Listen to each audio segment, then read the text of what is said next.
microbiology and pathology in corneal diseases. And we'll straight away start with the topic so that we finish it on time. Our first speaker is Dr. Sumana Chatterjee. Oh, ma'am, you want to do it first, Sumana? So, Sumana will be talking about microbiology guided treatment plan. Over to you, Sumana. Thank you, Jaya, for including me in your IC. India accounts for a major portion of the global burden of keratitis, and empiric topical antibiotics against both gram-positive and gram-negative bacteria are usually the mainstay of treatment. The microbiological workup is ideal before administration of therapy because direct microscopic examination of corneal scrapings at least is encouraged, as it provides a rapid diagnosis and forms a basis for instituting initial treatment. So, corneal culture helps to determine the antimicrobial susceptibility and resistance, which is invaluable in guiding the choice of antimicrobial treatment in non-responsive infectious keratitis cases. So, coming to the efficacy of Gramstin, it can identify. Your slides are not running. The slides, they're not moving.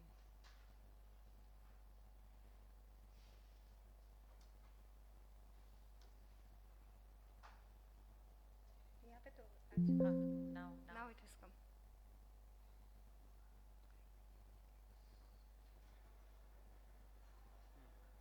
It is stopped there.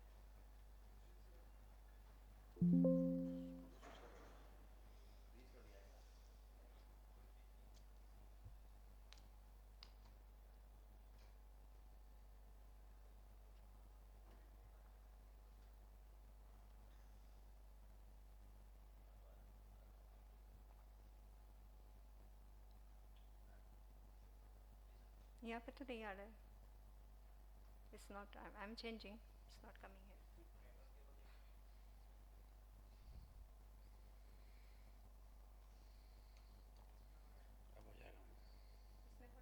I'll go that side. Ma'am. इसमें भी होना. Which one is left? This one is. Yeah. ठीक है. So I'll go that side. ठीक है. It's okay. It's okay. We have enough time.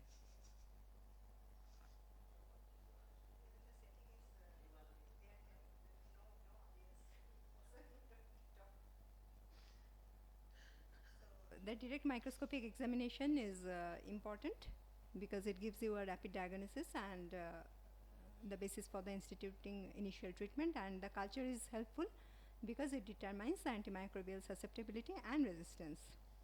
So Gramstin accurately diagnosed 60 to 75% cases in bacterial variety, 35 to 50% for fungal. KOH wet mount has a sensitivity of 76.3% for diagnosing the fungal keratitis. Calcophore white for fungal, acanthamoeba, pythium and microsporidia. Blood and chocolate agar, most commonly used culture media for bacteria. Saburer's dextrose agar, potato dextrose agar is best for isolating fungi. Non-nutrient agar enriched with E. coli is employed to culture acanthamoeba. The AAO summarized the qualities of favorable treatment response. Those are reduced pain, less purulent discharge, regression of edema, conjunctival hyperemia, decrease in the size and depth of infiltrates with more defined borders, regression of stromal edema, cessation of melting, reduced anterior chamber reaction, and start of epithelialization. Why it is important? Because this is the case, this is one of my cases where you can see the peripheral guttering, and in the simple KOH you can see the broad accepted filament with ribbon-like folding on itself. From these two things we suspected it to be a pythium keratitis and started on hourly linezolid, and within 10 days you can see how it has started scarring, and in the meanwhile after 1 week we got the culture report also showing the growth of the pythium, and it is almost healed after 8 weeks. So this is the magic of microscopy. So why it is important, why microbiology guided treatment plan is important? because inaccurate diagnosis or empirical therapy with multiple medications can cause surface toxicity, alters the clinical picture, inadequate response to treatment. Most of empirical antibiotics administered before obtaining culture results are usually successful, but treatment can be changed according to antibacterial sensitivity only if the keratitis severity intensifies and toxic and allergic signs develop against the drugs within 48 to 72 hours. This is an important paper which shows more than 95% of gram-positive organisms are susceptible to vancomycin, more than 80% of gram-negative are susceptible to ceftazidime, significant trend towards increasing resistance to cefazolin, fluoroquinolone and aminoglycosides are there.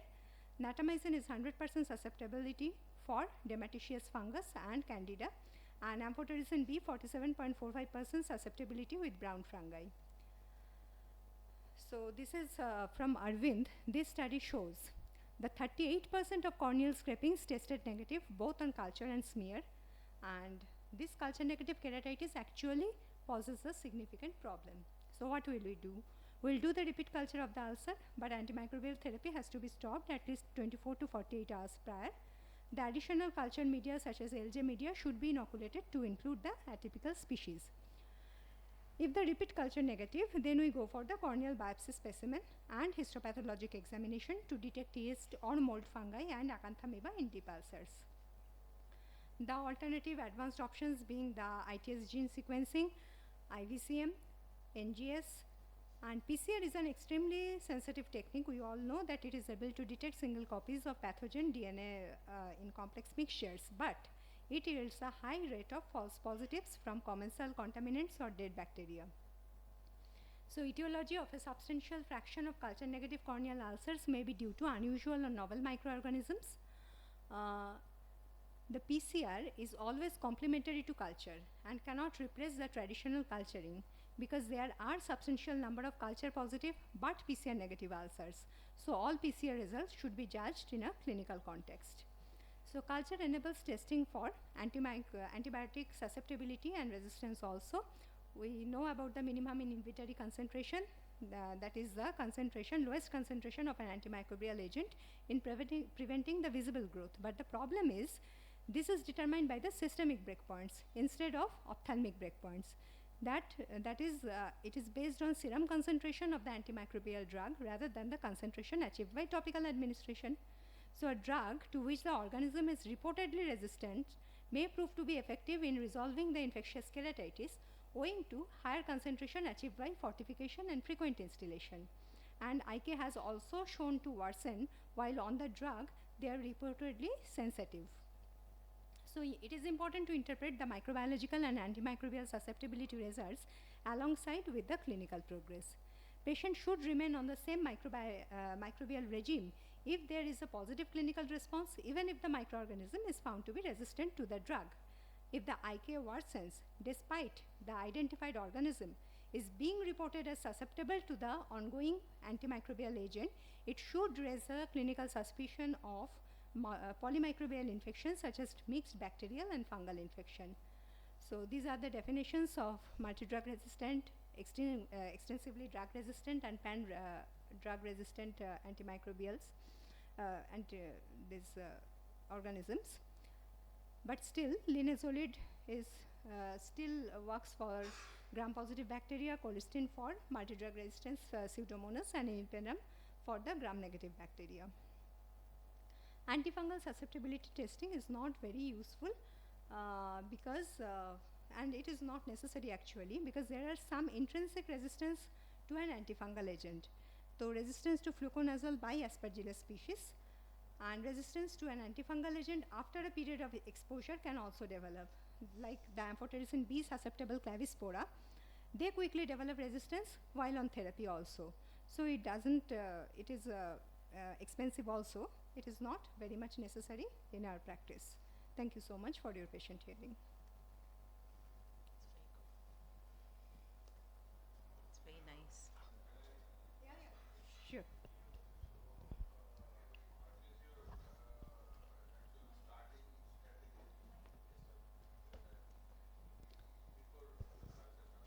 Yeah, so what we always propose at least to do a KOH, at least do a KOH while you are seeing the patient in the same setting, because it just requires a microscope, and it doesn't require you also in the era of the smartphone to detect to go to the microscopy and see fix the slide and all. Your assistant can do it, and he can just click a photograph from the microscope and he can send to you. At least you have to discriminate between bacteria and fungus.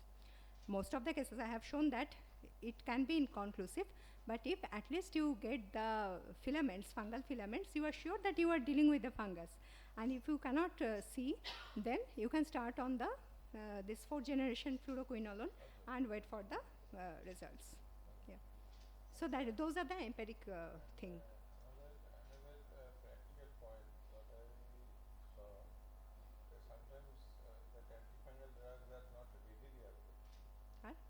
Sometimes Not these readily antifungal available. drugs are Yeah. not readily available. Usually So natamycin maybe is, to have, so natamycin is there. Also we have We commercial have, apps. but patient goes to the market but not yeah, getting that's immediately. the problem. Yeah. It happens many But, times. for that reason, what we do, we know the pharmacies which keep We those know which drugs. keeps the yeah. drug. So that is a practical solution to the problem. yeah. But that is Mhm. true, Sumana, for major cities. But in the Yeah. smaller cities, if any practitioner wants, it's very So difficult. we came across many cases due to the gap in Non-availability the of, treatment. The healing is much delayed. Yeah. Yes, very true. That's true. And I think the other point is, if it is voriconazole, there is also a cost factor that is associated with this. A point that from your presentation, I think one important point that you highlighted is the role of gram stain. Even fungal filaments can be picked up in gram stain. Yes. Quite often we think it's only the KOH that will give us the yield, although the sensitivity of KOH is much better. And like you said about the sensitivity to a given medication, I think always we go by the clinical response. Although you have started a medication, basically the signs and symptoms, depending on whether they're improving or not improving, then we can take the report from the culture sensitivity. We have to check it, but if there is clinical worsening, then you definitely want to see, and if the patient is compliant with the medications, then you may want to see whether you want to change your line of management or add on a medication, maybe if there's a partial response. Right. Sure.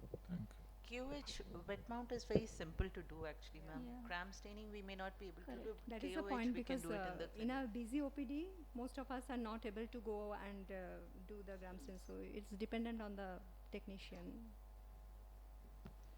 So NR ma'am has joined, so I would like to invite her for the next topic, specimen collection tips and tricks.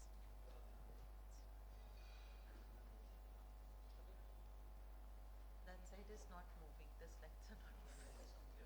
Huh? So in the meantime, sir, could you please introduce yourself? Would just like to know. Myself, Yes. Dr. Apurva Adhikari. I'm a specialist in CGHS Kolkata. Good morning. Thanks to Jaya, Sumana and AIOC for having me over here, and thanks to the few people who made it in the audience. I really hope we'll make your time worthwhile with this IC. I am Radhika Natarajan from Shankar Netralaya, and I'm going to talk to you about specimen collection for microbiology, especially in the context of infectious keratitis.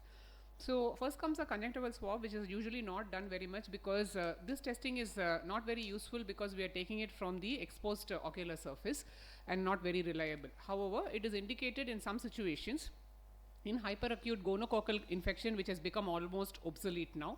When there is neonatal conjunctivitis, because the response time is very less, the conjunctivitis can go and affect the cornea very quickly in newborn babies. Or when you have recurrent conjunctivitis not responding to empirical treatment, or when you're suspecting atypical organisms like chlamydia. In fact, when you have a cicatrizing lid problem like this along with discharge and you're suspecting an infected cause for this, then rather than a conjunctival swab, it may be better to take a conjunctival scraping, which may then show you the chlamydial inclusion bodies like this.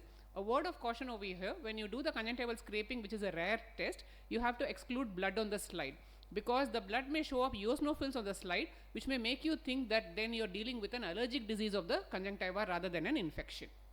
But primary indications for corneal scraping, as we know, are to diagnose corneal ulcers predominantly, and a subsequent reason is also to do a debridement to debulk the infection and remove the necrotic parts.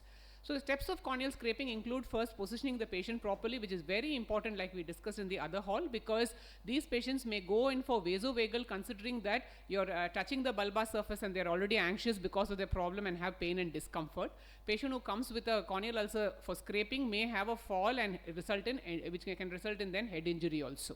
So topical anesthetic should be applied to make the patient comfortable. Too much to be avoided, it reduces the yield of the microorganism.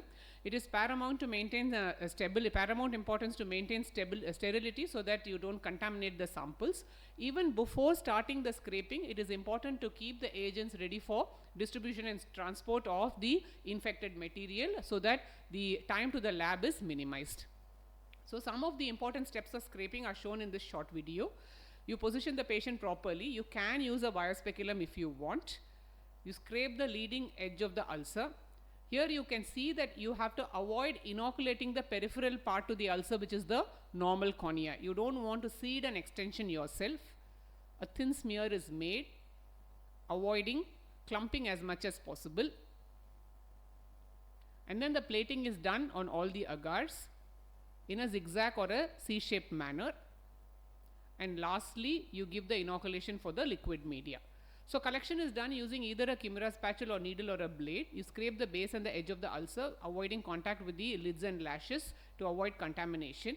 Inoculation is in the form of C-streaks and do not puncture the agar surface. The media selection include blood, chocolate, saburads and non-nutrient agars, and sometimes viral transport medium depending on the clinical suspicion. A tip over here is to, in complex ulcers, take a PCR sample and keep it ready. Molecular diagnostics are not required for every ulcer, they are more expensive also. But then tomorrow, if the microbiology is not yielding anything, a PCR sample, nothing happens to it. You can always call up the lab and tell them to process it instead of repeating the scraping all over again for the patient. So contrary to what the video showed, they recommend that the inoculation should be done on the culture plates first, because the culture yield is more time sensitive, and then you go with the smears, and then transport is done using room temperature and immediate delivery to the lab, and incubation is proceeded using the appropriate temperatures for bacteria and fungi. So based on the video, some steps which I want to highlight with some tips are, when you're taking the sample on the smear, make a thin smear avoiding clumping, because clumping can then make show up only the cellular debris and the necrotic elements, and the organisms themselves may remain hidden. The inoculation is done in C-streaks or in zigzag lines. This is done to maximize the surface area of the yield, but a word of caution not to puncture the agar. If you do that, then it cuts off the oxygen supply. The inoculation is very deep, and then the aerobic organisms will not grow. So when you see the result, you need to see whether the organism is growing alongside these inoculated lines, because if it grows randomly somewhere, then it means that it is a contaminant. Also, something which grows only on liquid media, be suspicious of it. It may be a contaminant, and you may want to repeat the scraping process again. Negative smears can be due to prior treatment, mechanical damage to the organism cell wall, insufficient sample, poor staining technique. More importantly, failure to examine the whole slide. The organism may be somewhere in the corner, and excessive heat fixation. Cultures may be negative due to improper selection of the media or false interpretation of the data. So when there is a negative microbiological result and the ulcer is still progressing, it may be time to repeat the scraping. We should not make the same mistakes that we made during the first scraping. So a second scraping, when you do, it is preferable if possible to give a drug holiday, though it may not be feasible all the time. You take a look at the ulcer over there. It has got 3 parts. The circled area shows the scarred part. If you scrape over there, you will get only bits of fibrous tissue. The center is all liquefied necrotic material. You will get only pus over there. Where the yellow arrow is pointing is the leading edge. So you have to go and scrape over there. Once you scrape, always measure the epi defect, because healing of the epithelium is imperative for healing of bacterial keratitis. So it's important to make a note of the defect that you created to see whether the ulcer is actually healing or not afterwards. And you take a look at this picture. It shows you a whitish scar-like appearance, doesn't it? But then the eye is still injected and watery. It is important to remember that some organisms like Microsporidia and Acanthamoeba produce whitish infiltrates. So white is not always quiet in the context of microbial keratitis, and if this ulcer is not responding, then it is time to re-scrape a situation like this. Follow up the patient and clinical correlation is the cornerstone of the disease, whether it is improving or not. If you have a small ulcer, no need to scrape. If you have a large perforation, obviously you wouldn't scrape, and if you have a scar already, then also no need to scrape. And HSV is also largely a clinical diagnosis, and avoid scraping in viral diseases as well. So what happens when you see an ulcer like this? Here the superficial stromal component is very less, and if you see the ASOCT, you have a lot of deep stromal infiltration as well as a large endoexudate. So superficial scraping may not give you result even though you may want to try it once, and here comes the role of a corneal biopsy. There are many methods of doing this. You can use a dermal punch as shown in the schematic over here, but what I prefer to do is to use a flap or a trapdoor technique. This, you open the flap, trabeculectomy like flap which you create on the cornea, and the schematic as it shows, once the flap is open, immediately the infiltrate becomes visible, then you can scrape. What is the advantage of a flap? This is a necrotic tissue because of the infection, so if you create a perforation, all you have to do is to put back the flap and suture, and the anterior chamber is immediately secured. So here is a short video showing a needle technique. It is important to put fluorescein to identify the area of the epithelial defect. Then using either a blade or a needle, then you take out the specimen samples from the active edge of the ulcer. You can see the gritty feeling over here. So it came out positive for fungal when the earlier scraping was negative. Also make a note of the way the intrastromal is given. The injection is given outside the ulcer, not in the area of the active ulcer, so that perforation is less and it acts better. It has to be in a barrage which is overlapping one to the other to get a good result. So the trapdoor biopsy or the flap biopsy can be done when none of these yields any positive result, and I have shown you an example here in the context of scleritis. So you can see the boggy sclera over there, the pus pointing over there, which we have expressed for microbiology. Note the use of a traction suture. The scleral part is not easily accessible, so the globe is rotated using the traction suture. The conjunctiva is opened using radial incisions. You can see the boggy conjunctiva overlying the infiltrate. Very mild cautery so that you enhance the yield. Passive hemostasis works better. While scraping, don't only scrape the bed, also scrape the undersurface of the conjunctiva as well. Biopsy is taken from both. You cut out bits of the involved sclera. Look for biochemical testing also. Sometimes it may be just a deposteroid over there. Now, if there was pus over there, after the deroofing, better to keep it open. But here we saw necrotic tissue, so I have decided to put the flap back to prevent that sclera from melting. So, some alternative techniques of microbiological diagnosis would be to do a suture biopsy, take a sterile needle and pass it through the infiltrate. I've never had much benefit doing this. You can also do a retroendothelial scraping where you have an endothelial plaque. Here again I'm a little skeptical, because if you introduce a needle and scrape the back portion of the endothelium, two things happen. One is, as you're exiting in the wound, the material gets left back, so you're hardly left with anything when you're coming out, and also it may scatter the localized infiltrate all over the anterior chamber, sometimes into the posterior part of the eye also. I am personally not very happy doing that. But when the retroendothelial scraping helps is when you do a therapeutic PK, then you remind your microbiologist to scrape the back portion of the button also. All your valuable endoexudate is sitting over there, and that may give you some positive result. And the last and final cornerstone is the histopathology slide. If you have a deep fungal infection, nothing will come on the scraping or the biopsy. But if you take a look at the HPE slides in the corner of the slide, then you can see all the fungal filaments are sitting right next to the Descemet's membrane, and ironically it is the pathologist who will give you the diagnosis. Lastly, please don't spell corneal scraping with two P's, because then it means corneal scrapping. To scrap means to discard the cornea, and if you discard the cornea, then there is no job for corneal specialists like you or me. Thank you so very much. That is beautiful, ma'am. The best light. So excellent presentation, Radhika. I just have 2 points. One is, I think she rightly said, when you have a large perforation, you don't want to scrape. But when you have somebody with a very thin cornea, like an impending descemetocele also, you have to be very careful when you scrape, because sometimes you can cause an inadvertent perforation when you try to scrape. Sometimes there's a small roll of swab in these eyes, but if you know how to scrape, you may probably want to look at the area which is actually thicker with infiltrate and scrape. The second point is about the drug holiday that she mentioned. I think so I prefer a day. I don't know how long would you like it, but the point I would like to insist is, when you're giving the drug holiday, you have to monitor the patient very carefully, because this is the time when sometimes they can have a rapid increase in infection. How long is your drug holiday? So what literature describes is at least 4 or 5 days, but I also find that impractical for 2 reasons. One is the patient psyche. that, you know, they came with a problem, it's increasing, they've come to you for treatment and you're telling them to stop the medication. It is very difficult to impress that upon them that it is for their own good. And like you rightly said, without the medication, if that was the one that was working, it gets deteriorated, then medico-legally also, I don't know how much you can explain a drug holiday, but what literature describes is at least 4 or 5 days. And here is where the PCR has an edge, because it is less affected by prior drug therapy as compared to routine microbiology, because PCR will also detect the dead and the devitalized organism, which gives you some clue about what the causative agent is. Madam, can I ask something? Please. So, in case of suspected viral cases, do you still advocate some treatments which you used to do earlier, like betadine, swabbing, like that? Do you still continue So with that's a good question. Does it some role also now? About the betadine swabbing. About the asking. betadine. Yes, that's a good question.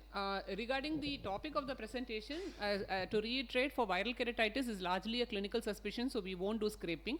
Also because viral tests are costly, and also because healing of the epithelium is very important for healing of the viral infection. You don't want to disturb that epithelium unless it's a recurrent or an atypical presentation.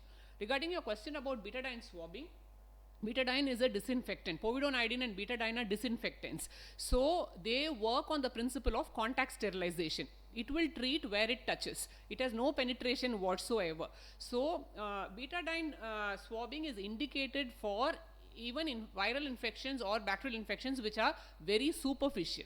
So people have reported outcomes with diseases like adenoviral keratitis because they have superficial infiltrates. But say you have a stromal necrotic HSV keratitis which has got a deeper penetration of the virus, then you will be wasting your time and causing more symptoms to the patient by doing a betadine swabbing. So more superficial infections may respond. I want to make one statement like that just 1 year back, I got a case of suspected viral thing, and then later it was confirmed. But in the meantime, he has been treated by many physicians, including very famous corneal surgeon from Kolkata. And what happens? He was advised valsarcovir for continuous 2 to 3 months. Even then, it recurred. Then he got irritated and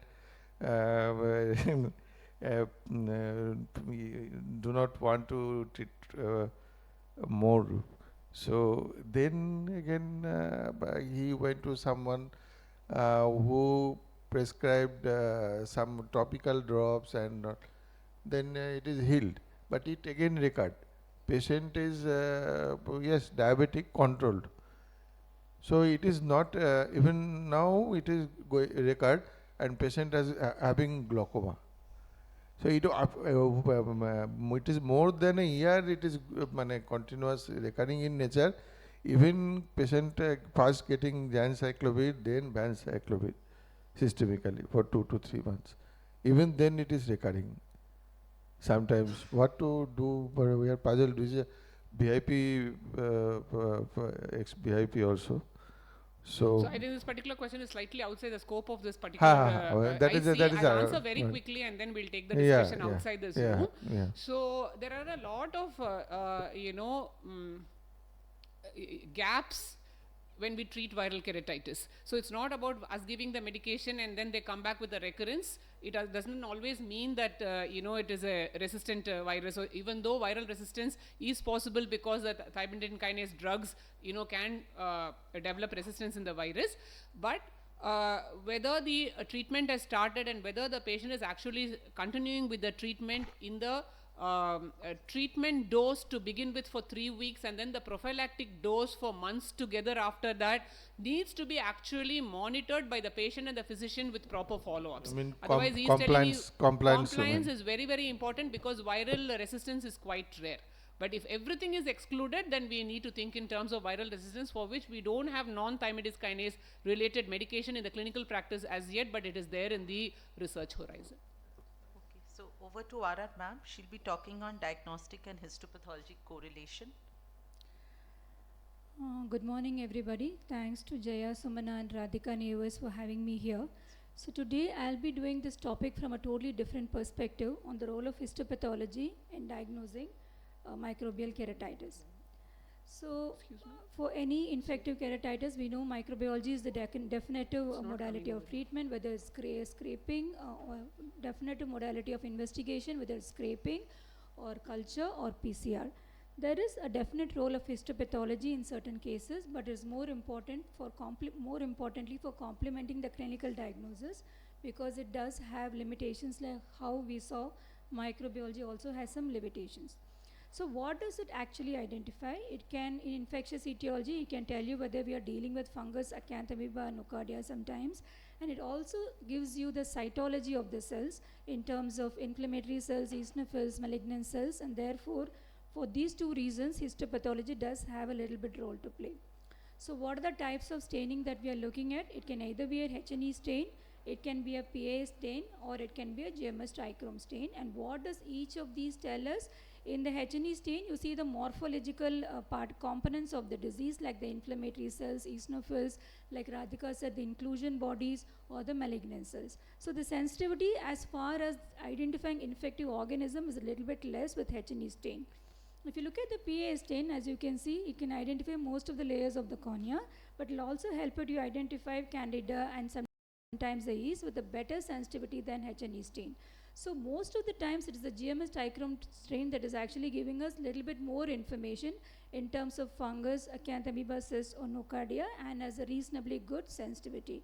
When I say reasonably good, there are limitations to the histopathology in infective keratitis as well. I'll discuss this a little later. Now, I'm going to discuss this talk in three parts. First is the role of histopathology when the etiology is unsure.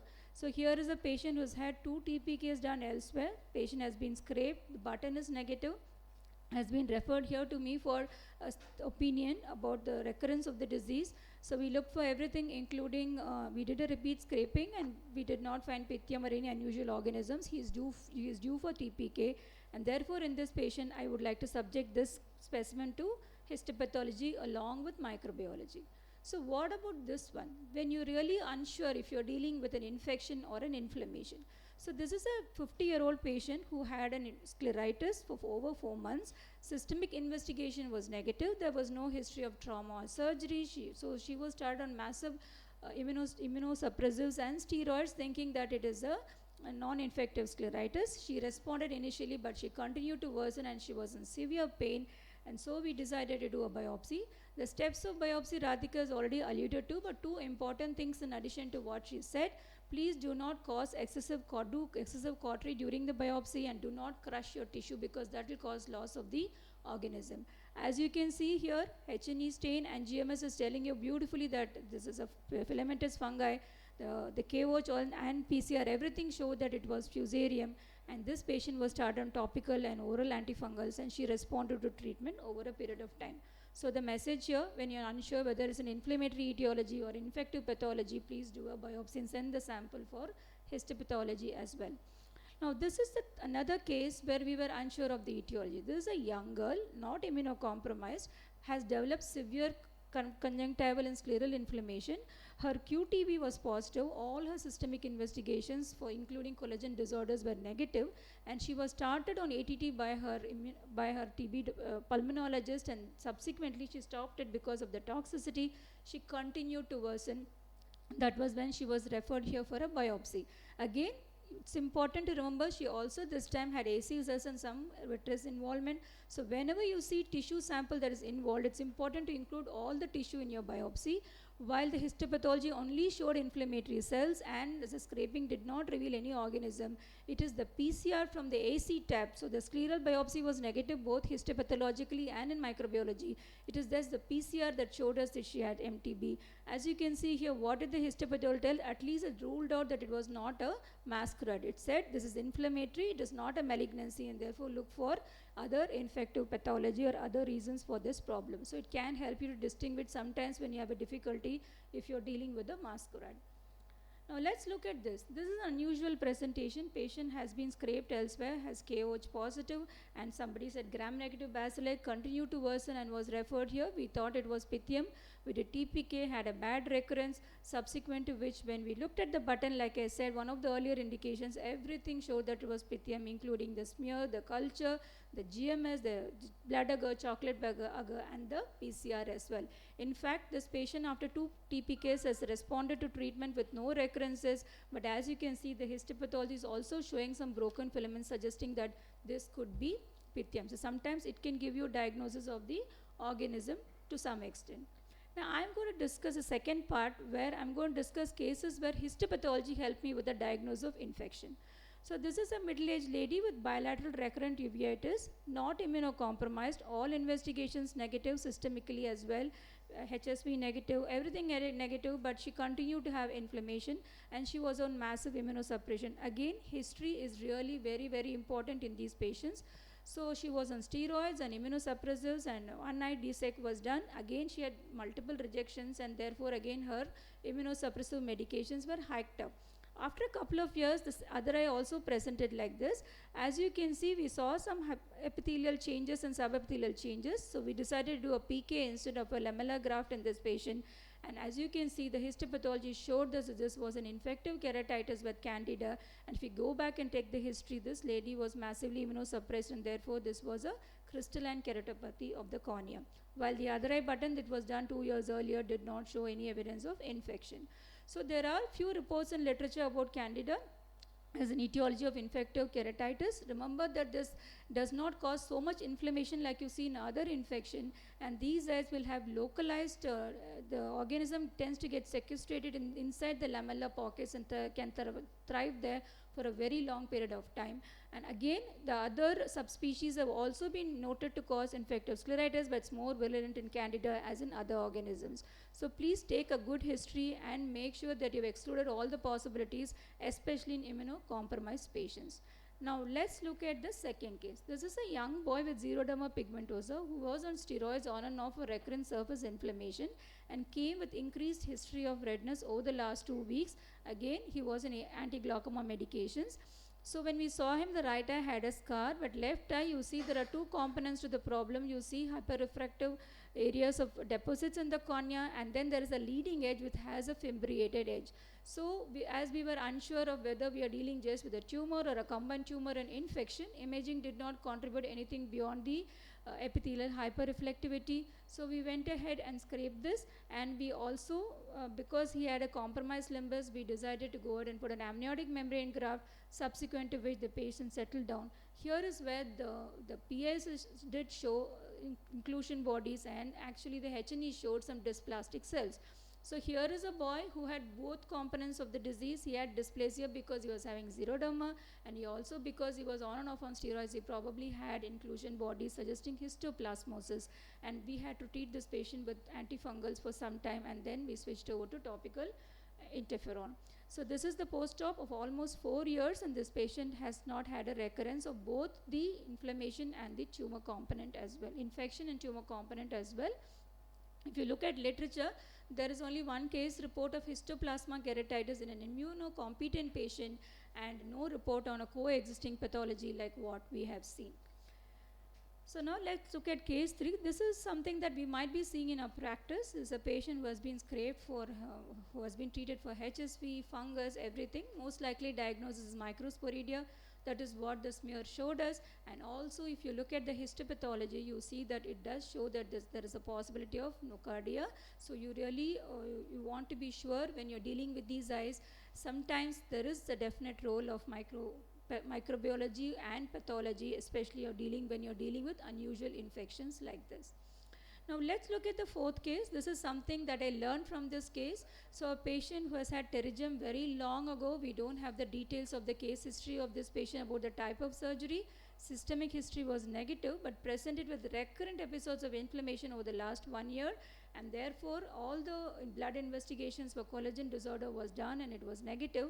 So patient had something like a plaque like this, and subsequent to this, it was managed by one of our colleagues who because investigation was negative and was not sure what is causing this, so she decided to go ahead and do a scleral patch graft. All the surgical points were well taken care of. The graft was well covered, lubricants were given, but still, as you can see, the graft melted.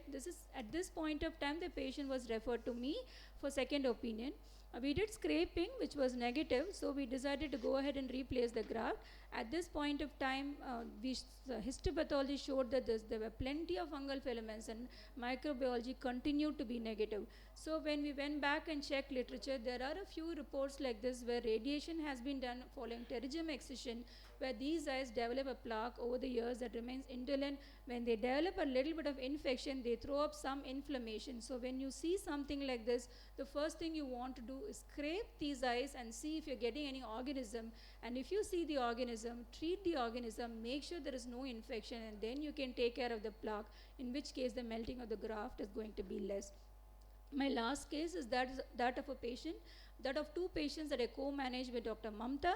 Here again, both patients actually had fungal keratitis, for which massive topical voriconazole was given. While one patient received it for 1 month, the other patient received it for 6 months, and then on the button, the histopathology picked up squamous cell keratin pearls in one case and something like dysplastic changes in the other case. This she has published. And so basically, what we know from literature is that topical oral voriconazole definitely can cause these changes and skin malignancies, and you withdraw the drug, things become all right. Whereas even with topical voriconazole, you can have these changes. And one patient had received topical voriconazole only for 1 month, while the other had received it for 6 months. And therefore, the chronicity matters to some extent, but you must be watchful. The problem we have in identifying is that many times the infection predominantly overtakes the inflammation, so you really can't find out whether you're dealing with a component. But if you have a localized infection and you have a clearer cornea and you see the dysplasia, I've seen this in one patient, you may want to either change your antifungals or depending on the case, do a TPK and subject it to a button. So I'm going to conclude by saying that histopathology has a definite role in microbiology, but it can be a clinical adjuvant, microbiological adjuvant in some cases. There are some cases when the diagnosis is in doubt, it may definitely help you with the diagnosis. But remember, like I said, the most important limitation is that the sample may not be representative, and therefore you may not get the organism both in your microbiology and in your histopathology. And if you cause necrosis of the tissue, then you may not be able to identify the organisms. Of course, histopathology is not the gold standard for infection, and there is definitely a role for PCR in these unusual infections. Thank you so much for your patient hearing. Can I make a couple of quick points? Very nice talk and very nice case series. Regarding that last patient, we've also published a report whereby, in continuation of what was told about voriconazole as regards propagation of OSSN, the way in which it causes OSSN is it mitigates the repair of DNA-induced damage to the DNA. And that is why this drug makes the epithelial cells more prone to malignancy. So a word of caution not to use it with other similar condition like xeroderma pigmentosa. Exactly. We had a patient of xeroderma pigmentosa who has the exact same mechanism of developing OSSN, reduction in the repair of the sun-induced DNA damage. So these patients are prone to develop corneal ulcers because they have limbal insufficiency, poor ocular surface, secondary infection. If and when they do develop fungal infection, avoid using voriconazole, which can inadvertently compound the problem of inducing malignancy. The second point is about the role of histopathology itself is what I find when it is most useful is when we are dealing with scleral infections. Why? Because everything that we learn in the context of corneal infection is probably not applicable in scleral infections. In corneal infection, we know when you have a white infiltrate, when you have multiple areas of involvement, when it is bilateral, when it is recurring, then we think in terms of immune problem and not infective problem. But take a look at scleral infections. Scleral infections can be whitish. They can have multiple areas of involvement. they can recur again and again. And in diseases like TB, even infective scleritis can be bilateral. So all what we learn in the context of corneal infections goes out of the window in scleral infection. So therein comes the role of histopathology as a useful adjunct measure in diagnosing infections of the sclera, because it is not easy to get a microbiological yield in these patients. Yeah, so as an extension of that, I think one thing is a very good systemic history. I think that's one takeaway. The second thing in scleral infection is that many times we think it's non-infectious because the initial presentation, it doesn't immediately come out with a pus point or or a necrotic tissue. Many times it can even be. Recently I had a patient with a nodular infection. They treated it as scleritis for 2 weeks, immunologically negative, but the patient was in severe pain and we scraped. It was a very unusual, we did a biopsy, it was a very unusual fungus. It's not like the chronicity means infection as well. So even in the acute phases, there is a possibility that you can have infection, and therefore when in doubt, patient not responding but complaints, better to do a biopsy and subject it to both histopathology and microbiology. Thank you. Madam, can I ask something? Yes, sir. In your practice, what is the incidence of recurrent fungal corneal ulcer? Sir, I think it is a very general question because each of us, it's a referral institute that I'm working in. So there are a lot of patients who come with recurrent fungal ulcer. I think the recurrence depends on a lot of other things than other than the institute that I'm practicing in. One is, I think, whether the primary diagnosis itself was picked up correctly or not. Secondly, whether the patient is using the right medications for the fungus. Thirdly, is there a compliance issue? Fourthly, is there an immunocompetent or immunocompromised patient that you're dealing with? And all these things, and if it's a diabetic, is under control. I think these are the things that will highlight the fact that whether you're having recurrence or not. I can't put an exact number to the number of patients because multiple factors are involved in whether the patient can have a recurrence or not. I got your point. Actually, I was asking that suppose one patient is treated at your institute continuously. So what percentage of patients you saw that there is recurrence of fungal corneal ulcer? Recurrence The patient was not treated, I mean, other centers. He or she is attached to your recurrence meaning you're saying I have treated the patient. Our patient has not gone anywhere. No, But sometime they used to come with a recurrence of the ulcer. Any incidents? I'm not able to get your question, sir. You're saying I'm the primary person. You are the primary person, and patient has not gone to some other doctor. I have scraped, I have found the fungus, and I'm you treating treated, and it is healed. It has healed, and then the patient has come back. Patient has come back, maybe 6 months after. So in that case, I don't have a percentage, obviously, like I said, because there are many factors. But why I really think the recurrence is dependent on a lot of factors other than the treatment itself. So, because if you have not treated the patient adequately in your primary treatment, if you think the clinical resolution is there and you have stopped the antifungal at that point of time and not continued for at least a month or 2 months, or you have put steroids in advently thinking that you have resolved the infection is resolved and you're taking care of the inflammation, these are the patients who are likely to, and when they have an immune component of the problem, these are the patients who will have recurrences, I think.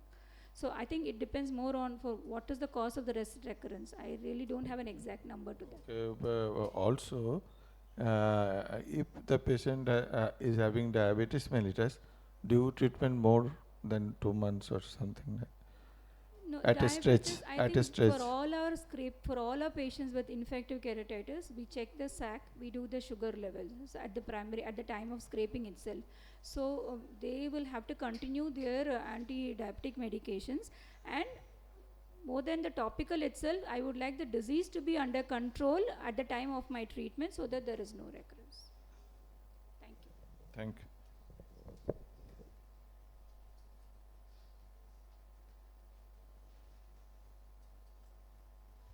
So, I invite Dr. Jaya Gupta to deliver her talk on lab to rescue in clinical confusion.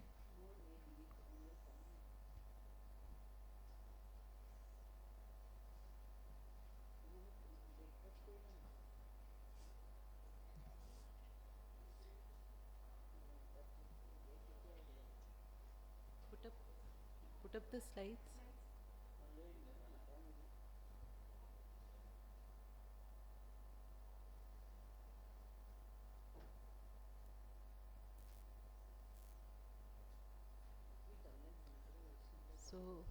At the outset, I would like to say that ours is a small practice. The cases which RR ma'am or NR ma'am has described, these are from tertiary level care. So these are very simple cases. So the point is, how has lab helped me in my clinical situations? So the topic is lab to rescue in clinical confusion. So clinical signs at times may be non-specific, overlapping or atypical. Lab investigations clarify uncertain clinical situations. Microbiological examination by identifying the infectious microbes, confirm suspected diagnosis, differentiate between similar conditions, and it helps in selection of appropriate antibiotics. Besides PCR, immunological testing and histopathology examination, which other speakers have elaborated, they too help. So there's a definitely for corneal ulcers, there's a role and need for corneal scraping, but in individual private practice, a good tie-up with an ocular microbiology lab is very essential. So the general labs will not be able to give you the required information that we want. So we must identify a lab which deals exclusively with ocular samples. So the mandatory macrobiological tests would be grams, KOH, bacterial culture sensitivity, fungal culture, and these further points have already been elaborated by previous speakers. I'll skip and come to the case scenarios straight away. So this is a 73-year female which is pseudophakic, came with endoexudates. So why I've put up these cases, because without a good microbiology or without a corneal scraping, it's very difficult to treat them. So when you see endoexudates, I scraped it a normal and it came as Streptococcus pneumoniae and it responded very well to treatment. The second case, a 69-year female corneal ulcer, we see along with the desmetocele and MGD, meibomian gland dysfunction, and it comes as fungal hyphae and pseudomonas, which again responded very well to treatment. Now this patient, when he came to me, the first clinical picture that you see almost nothing. When you stain, you see a coarse epitheliopathy, and when we do the scraping, we see acanthamoeba. So what were his complaints? His complaints was he was uncomfortable with a red, congested, watery eye, and that is why I scraped him, and from the scraping, we got acanthamoeba, and he responded very well to chlorhexidine eye drops. Another patient, a 40-year male, similarly on monthly disposable contact lenses, but overuse and improper hygiene. He was being treated as viral herpes simplex, and for a long time with antivirals along with fluoromethalone, etc. So again, not resolving, and what we notice is a pseudodendrite. On scraping, this came as acanthamoeba. But by the time we did the scraping in April, but by June he had already developed a ring ulcer. This another young female contact lens user, from her scraping we got dictyostelium, which is quite similar to acanthamoeba, a few morphological differences, but dictyostelium also would respond in a similar way to like acanthamoeba. Another patient, 54-year male, being treated as viral since 2 weeks. We see the cocktail medications that I've put up on the slide.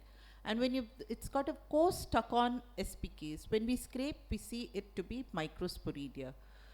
Another patient with these same coarse stuck-on SPKs having on scraping microsporidia. Another patient, this is a patient with bad corneal ulcer, like with desmetocele. This old lady was being treated again as HSV. On scraping, we see it as microsporidia. Now another 39-year female, she's a known case of eyes, which having a corneal decompensation, she gets secondary infected. And from her scraping too, we see microsporidia along with staphylococcus. She responds very well to treatment. And subsequently, we do the DSEC triple procedure, and post-healing, this is the image. We can see the scar, which is following the primary corneal ulcer. This again a contact lens user. In the initial picture we see a small infiltrate, which in the later pictures over here you see more infiltrates.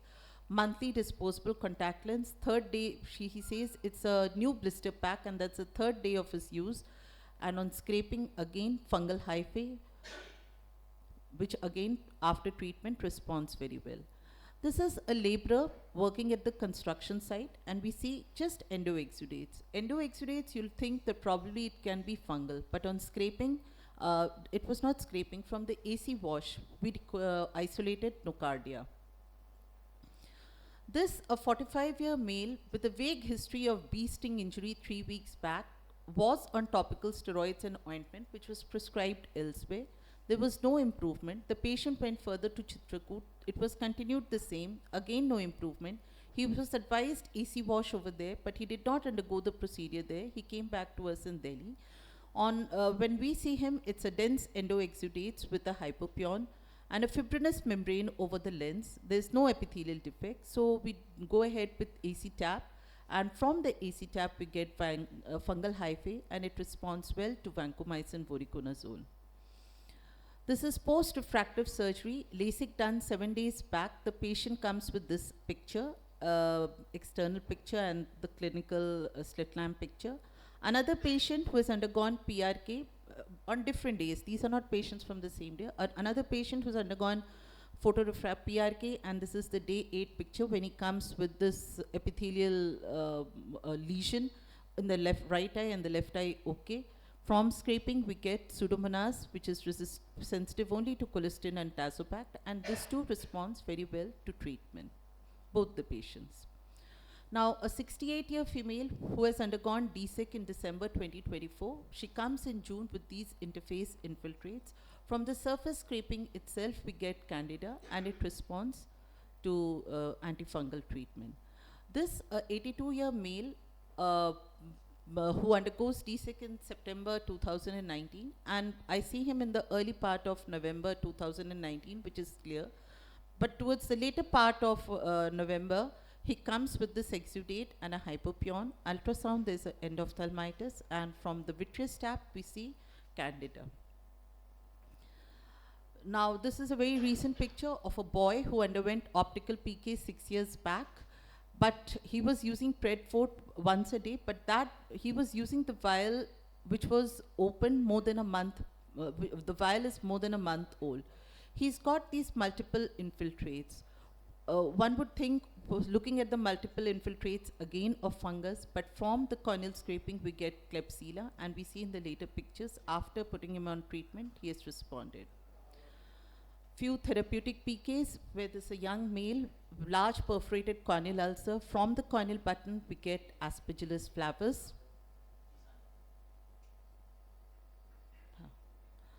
Another 58-year male with a worsening corneal ulcer. From the TPK, from the corneal button, fusarium is isolated, and both the infections further resolved. So this is a one-eyed patient with a desmetocele. From the corneal button, again fusarium isolated. And the second patient, 46-year male, large corneal ulcer. From the corneal scraping, we see fungal hyphae, and this is following the therapeutic PK.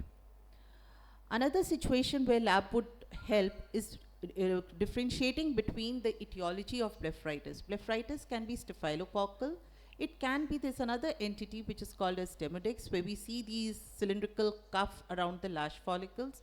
A very simple test to do it in the OPD itself, like we epilate the eyelashes and we can look at them under the microscope directly, where we can identify these Demodex. Demodex are tiny mites, and if proper treatment instituted, they respond very well. Another patient, 16-year-old male, complaining of red eye since 2 months, elsewhere being treated as acute conjunctivitis with several episodes of membrane being peeled off from the eye, vague history of transient swollen lips following oral crocin, prescribed for ocular discomfort, much later onset of ocular symptoms.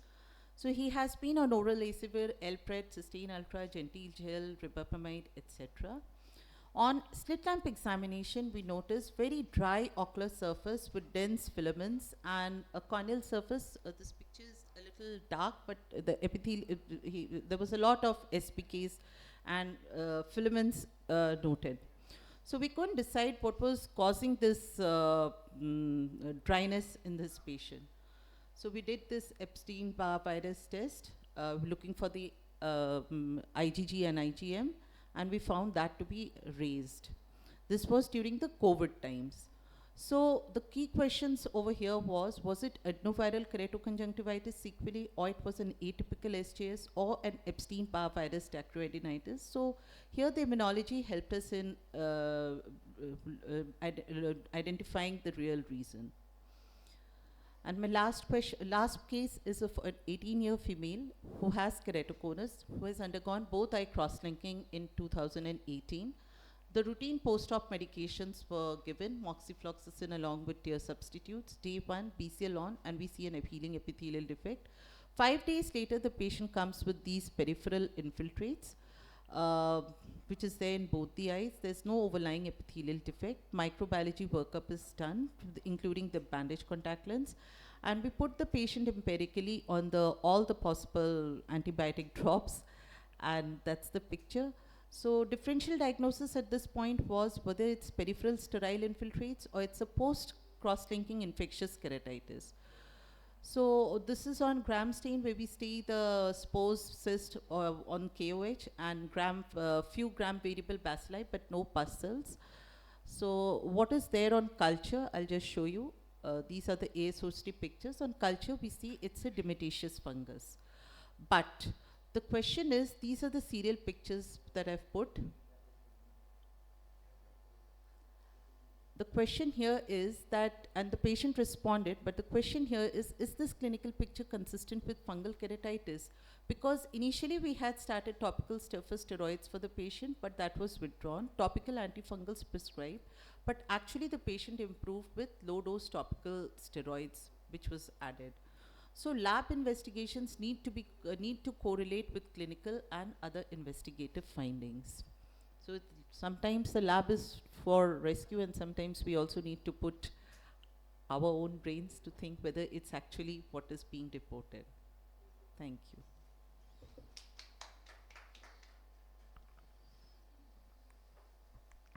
Thank you so much, Jaya. I think, Madam, you have wonderful array of cases.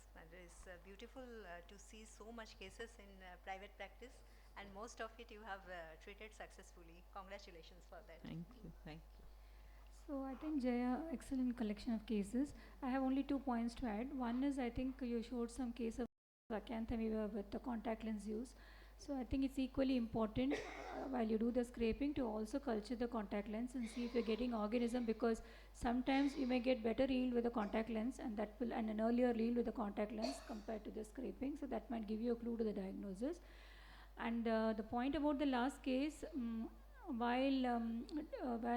if the microbiology is actually picking up dematiaceous fungus, you probably want to think it is because it's very less likely that it is it has picked up something like a dematiaceous fungi on microbiology, and it is not.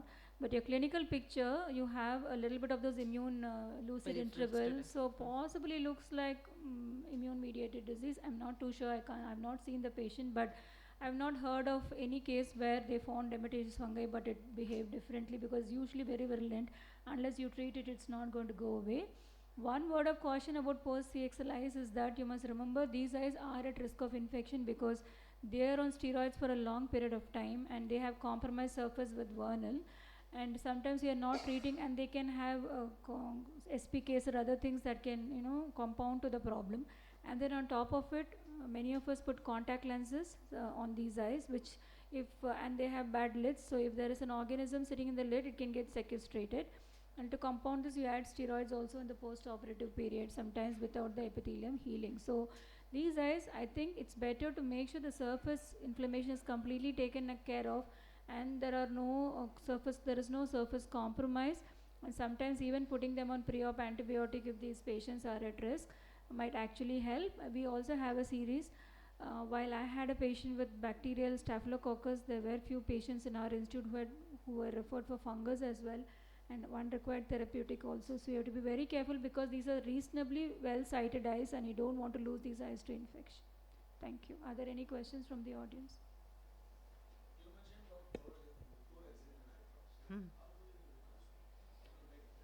So what this patient was doing was using it directly from the chlorhexidine oral mouthwashes. This patient did that.